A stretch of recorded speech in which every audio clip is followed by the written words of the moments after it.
नमस्कार प्यारे विद्यार्थियों, स्वागत करता हूं आप सभी के बीच में। साथियों, आप सभी के बीच में लेकर उपस्थित हूं 8 जून इंपॉर्टेंट करंट अफेयर्स। जो भी विद्यार्थी अपने साथियों पीटीटी परीक्षा 2025 की तैयारी कर रहे साथियों, आप सभी के बीच में 8 जून का ये इंपॉर्टेंट करंट अफेयर्स, इसके साथ में आपको 6 और 7 जून का भी करंट अफेयर्स देखने को मिलेगा। तो साथियों 3 दिन का ये करंट अफेयर्स काफ़ी ज़्यादा इंपॉर्टेंट है पीटीटी एग्जाम की दृष्टि से। तो सभी विद्यार्थी इस क्लास को पूरा देखना है, क्योंकि पीटीटी परीक्षा के अंदर आपका करंट अफेयर्स हमेशा पूछा जाता है। तो साथियों बिना टाइम वेस्ट के क्लास को शुरू करते हैं। वीडियो पसंद आया तो लाइक कर देना, चैनल को सब्सक्राइब जरूर कर लेना जो भी नए विद्यार्थी जुड़ रहे हैं। बिल्कुल साथियों, आप सभी के बीच में 8 जून का ये करंट अफेयर्स क्या कहता है, इसको अपन ध्यान से पढ़ेंगे। सभी विद्यार्थी नोट करते रहना।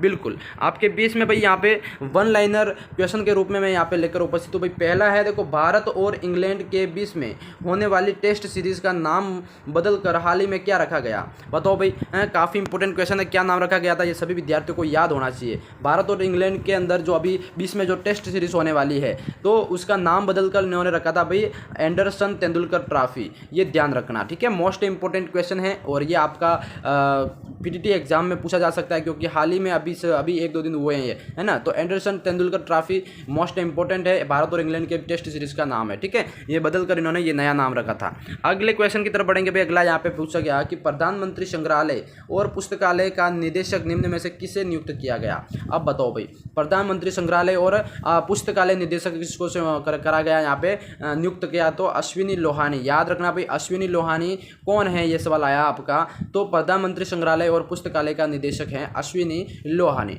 सेकंड यहाँ पे सभी को याद रह जाएगा। बिल्कुल, वीडियो पे पहली बार विजिट करें तो वीडियो को लाइक करना, चैनल को सब्सक्राइब करना। भाई दुनिया के सबसे ऊंचे रेलवे आर्च ब्रिज का जो उद्घाटन किया गया, बताओ भाई। दुनिया का सबसे ऊंचा रेलवे ब्रिज, जो कि मतलब दुनिया का सबसे ऊंचा रेलवे ब्रिज हो गया, जो कि आपका इसका उद्घाटन हुआ था जम्मू कश्मीर में। ये ध्यान रखना, ठीक है। मोस्ट इंपोर्टेंट क्वेश्चन आप सभी विद्यार्थियों के बीच में। अगला भाई यहाँ पे, भाई डेटोल का जो ब्रांड एम्बेसडर है निम्न में से किसको चुना गया? बताओ भाई, डेटोल जो साबुन की बात हो रही है शायद मेरे हिसाब से, है ना। तो उसका ब्रांड एम्बेसडर किसको चुना गया अभी हाल ही में? तो महेंद्र सिंह धोनी साहब को। किसको भाई? महेंद्र सिंह धोनी साहब को यहाँ पे डेटोल का ब्रांड एम्बेसडर यहाँ पे बनाया गया है। तो क्वेश्चन 4 का यहाँ पे सभी को यहाँ पे याद रखना। ये आपके हाल ही में प्रश्न इंपॉर्टेंट है और ये सस्ता में बने रहते हैं इस तरह के प्रश्न, तो परीक्षाओं के अंदर आते हैं। अगला है भाई, 11वें ब्रिक्स संसदीय मंच जो आयोजन किस देश ने किया था?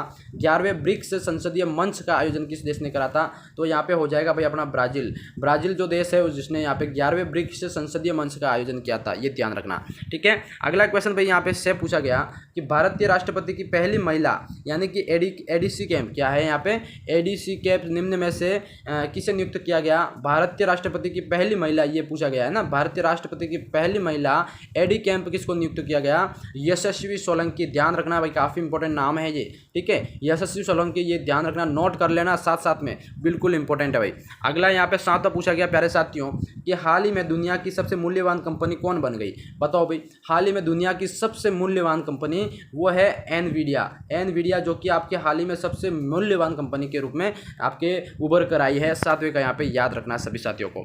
अगला भाई 8वां सवाल आप सभी के बीच में यहाँ पे पूछा गया, काफ़ी इंपॉर्टेंट। देखो, संयुक्त राष्ट्र महासभा द्वारा हाल ही में कितने देशों को संयुक्त राष्ट्र सुरक्षा परिषद यानी कि यूएनएससी के गैर स्थायी सदस्यों के रूप में चुना गया? तो भाई कितने देशों के संयुक्त राष्ट्र सुरक्षा परिषद के द्वारा गैर स्थायी सदस्यों को चुना गया? तो यहाँ पे 5 सदस्यों के रूप में चुना गया था, ठीक है। ये ध्यान रखना, इंपॉर्टेंट क्वेश्चन है भाई। बिल्कुल, आप पीटीटी की तैयारी कर रहे हो, 12th भले आप यहाँ पे 2 ईयर्स की बीएड कर रहे हो, यहाँ भले 4 ईयर्स की, दोनों के लिए इंपॉर्टेंट है ये, ठीक है। दुश्मन देश के ड्रोन को लेजर हथियारों से मारने वाला पहला देश कौन बन गया? बताओ अभी, दुश्मन देश के जो ड्रोन हैं, मतलब खुफिया ड्रोन कह सकते हैं, तो उन ड्रोन को हथियारों से मारने वाला देश का विश्व का पहला देश कौन सा बन गया हथियारों से मारने वाला? तो वो है भाई आपका इजराइल। कौन सा हो जाएगा? इजराइल देश, ठीक है। ये 9th का इजराइल यहाँ पे राइट होगा। अगला क्वेश्चन भाई यहाँ पे 10वां पूछा जाता है आपका, काफ़ी इंपॉर्टेंट। पवित्र अमरनाथ यात्रा 2025 को सुरक्षा प्रदान करने के लिए भारतीय सेना ने कौन सा ऑपरेशन यहाँ पे लॉन्च किया? पवित्र अमरनाथ यात्रा। तो यहाँ पे जो भारतीय सेना है, इन्होंने जो ऑपरेशन लॉन्च किया उसको कहते हैं भाई शिवा ऑपरेशन, ठीक है। भगवान शिव को डेडिकेट ये ऑपरेशन है आपका, शिवा ऑपरेशन, ठीक है। तो ये ध्यान रखना भाई। अगला यहाँ पे 11वां क्वेश्चन आपका पूछा जाता है कि संयुक्त राष्ट्र रूसी भाषा दिवस निम्न में से किस दिन मनाया जाता है? तो संयुक्त राष्ट्र रूसी भाषा दिवस आपका हमेशा ध्यान रखना भाई 6 जून को मनाया जाता है, और अभी आपका कल परसों 6 जून गया है, इसलिए मोस्ट इंपॉर्टेंट है, ठीक है। अगला क्वेश्चन यहाँ पे फिर से, जल संरक्षण के लिए वंदे गंगा जल संरक्षण जल अभियान जल संरक्षण जन अभियान किस राज्य में शुरू किया गया? तो भाई जल संरक्षण है तो जो वंदे गंगा जल संरक्षण योजना ये आपके राजस्थान के अंदर शुरू की गई है हाल ही में, ठीक है, ये भी इंपॉर्टेंट है। अगला भाई यहाँ पे प्रश्न पूछा जाता है काफ़ी इंपॉर्टेंट, इस सवाल का जवाब देना है भाई। Fertiliser association of India FAI के नए अध्यक्ष कौन नियुक्त किए गए? बताओ भाई। Fertiliser association of India FAI के नए अध्यक्ष शैलेश सिंह मेहता कौन है भाई? शैलेश सिंह मेहता FAI के नए अध्यक्ष, ये भी पूछ सकता है आपको। और फर्टिलाइजेशन एसोसिएशन ऑफ इंडिया तो शैलेश सिंह मेहता यहाँ पे आपका राइट होगा, ठीक है, बहुत ही अच्छा। अगला यहाँ पे भाई देखो, भारत के पहले परिवर्तनीय गति पंप भंडारण संयंत्र का परिचालन किस राज्य में शुरू किया गया? बताओ भाई, काफ़ी इंपॉर्टेंट, किस राज्य में किया गया? तो ये उत्तराखंड के अंदर। किस में किया गया? उत्तराखंड आपका यहाँ पे राइट होगा, ठीक है, मोस्ट इंपॉर्टेंट क्वेश्चन है एग्जाम की दृष्टि से। अगला जो सवाल भाई यहाँ पे ये है, वक्फ संपत्ति प्रबंधन को आधुनिक बताने के लिए उम्मीद नामक केंद्रीय पोर्टल का लॉन्च किसने किया? बताओ भाई। वक्फ संपत्ति प्रबंधन को आधुनिक बनाने के लिए उम्मीद नामक केंद्रीय पोर्टल लॉन्च किया, तो वो किरेन रिजिजू। कौन है? किरेन रिजिजू द्वारा यहाँ पे एक उम्मीद नामक एक केंद्रीय पोर्टल यहाँ पे लॉन्च किया गया। तो ये ध्यान रखना, मोस्ट इंपोर्टेंट, टोटल 15 यहाँ पे करंट अफेयर्स है आपके, ये इंपॉर्टेंट है। अब साथियों अपन बात करते हैं और भी आपके यहाँ पे करंट अफेयर्स हैं। एक मिनट, यहाँ पे थोड़ा मैं जूम कर लेता हूँ ताकि आपको अच्छे से यहाँ पे दिख जाएगा, ठीक है। हाँ, ये फिर वही है, थोड़ा अच्छे से मैंने यहाँ पे कलर करके आपको दिखाने की कोशिश करी है। ये देखो, अभी पढ़ा अपन ने भारत इंग्लैंड के बीच में पटौदी जो होने वाली एक पटौदी ट्रॉफी का नाम था, उसको बदलकर इन्होंने तेंदुलकर और एंडरसन नाम दिया गया था, ठीक है। तो ये एक दिन ध्यान रखना, सबसे मेन बात तो।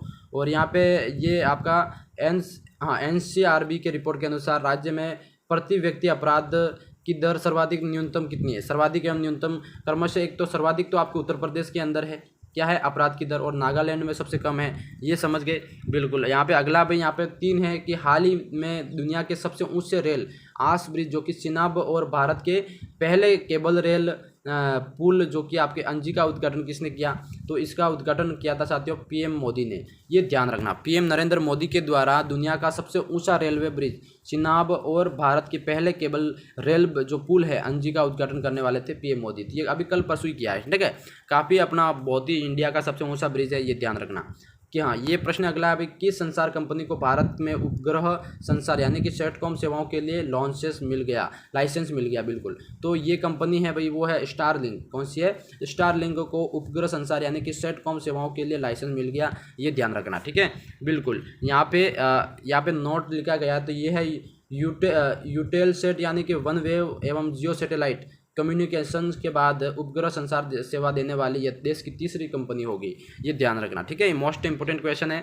अगला यहाँ पे भाई आपका 5वां है कि भाई स्प्राउट सोशल की रिपोर्ट के अनुसार जनरेशन Z जिसका जन्म है 1997 से 12 के बीच में हुआ, तो इसके कितने % युवा जानकारी खोजने के लिए सबसे पहले सोशल मीडिया का रुख करते हैं? तो यहाँ पे टोटल साथियों 41% जो लोग हैं यहाँ पे सोशल मीडिया का यहाँ पे यूज करते हैं, ठीक है। तो ये याद रखना, इंपॉर्टेंट क्वेश्चन है भाई, मैं ज़्यादा कुछ नहीं कहूँगा, इंपॉर्टेंट है। और PTT एग्जाम की तैयारी कर रहे हैं उन सभी साथियों को तो वैसे पता है कि क्वेश्चन कहाँ से आ सकते हैं, बिल्कुल। अगला यहाँ पे हाल ही में किस देश ने भारत और 73 अन्य देशों के साथ जो क्रिप्टो परिसंपत्तियों पर सूचना को स्वचालित लेन देन का प्रस्ताव किया है? तो भाई वो स्विट्जरलैंड है, ठीक है, ये ध्यान रखना, इंपॉर्टेंट क्वेश्चन है। अगला यहाँ पे भाई 7वां फिर से पूछा गया, उत्तर प्रदेश के किस क्षेत्र में प्रदेश की दूसरी जो सेमीकंडक्टर यूनिट है को विकसित करने के लिए तैयारी शुरू की गई? तो वो है आपके यहाँ पे यमुना प्राधिकरण ईड़ा क्षेत्र, ठीक है, समझ गए सभी? हाँ, बिल्कुल। अगला क्वेश्चन यहाँ पे 8वां भाई है कि भाई चौथे भारत और मध्य एशिया डायलॉग की बैठक हाल ही में कहाँ संपन्न हुई? नई दिल्ली। कहाँ पर? नई दिल्ली के अंदर चौथे भारत और मध्य एशिया डायलॉग की बैठक संपन्न हुई थी, ठीक है। हाँ, अगला क्वेश्चन 9th पूछा गया कि मध्य एशिया के कितने देशों ने दुर्लभ अर्थ यानी कि मिनरल को खोजने के लिए भारत के साथ मिलकर काम करने की सहमति जताई? तो 5 देशों ने। एक तो कजाकिस्तान, हाँ ये है किर्गिज गणराज्य, और तजिकिस्तान हो गया, तुर्कमेनिस्तान हो गया और उज्बेकिस्तान हो गया, ठीक है। ये जो 5 कंट्रीज़ हैं जिन्होंने मध्य एशिया के कितने देशों में दुर्लभ अर्थ यानी कि मिनरल खोजने के लिए भारत के साथ मिलकर काम करने की जो आशा यहाँ पे इन्होंने जताई है, ठीक है, सहमति जताई है। अब यहाँ पे बात करो भाई, अगला प्रश्न पूछा गया, 1 मिनट इसको थोड़ा सा वापस इधर लेते भाई, कहाँ हेडा हो रहा है। हाँ देखो, भारतीय उष्णकटिबंधीय मौसम विज्ञान संस्थान और IITM यानी कि पुणे ने किस समुद्री गैस की खोज की जो कि पृथ्वी को स्वाभाविक रूप से ठंडा रखने अथवा ग्लोबल वार्मिंग को मदद कम करने में मदद करती है। तो उस गैस का नाम है भाई डाई मिथाइल सल्फाइड, यानी कि DMS बोलते हैं उसको, है ना, डाई मिथाइल सल्फाइड, जो कि पृथ्वी का जो ग्लोबल टेम्परेचर है, ग्लोबल वार्मिंग कह सकते हैं, है ना, उसको थोड़ा कम करने में ये मदद करती है। तो साथियों, ये यहाँ तक आपको क्लास कैसी लगी? वीडियो को लाइक करना, चैनल को सब्सक्राइब कर लेना, सबसे मोस्ट इंपॉर्टेंट। अब यहाँ पे भाई एक और चीज़ और देख लो, ये 6 जून का करंट अफेयर्स भी इंपॉर्टेंट है, 2 दिन का एक साथ करवा रहा हूँ मैं यहाँ पे, ठीक है। हाँ, यहाँ पे देख लो भाई, एक है कि हाल ही में विश्व पर्यावरण दिवस 5 दिवस 2025 कब मनाया गया?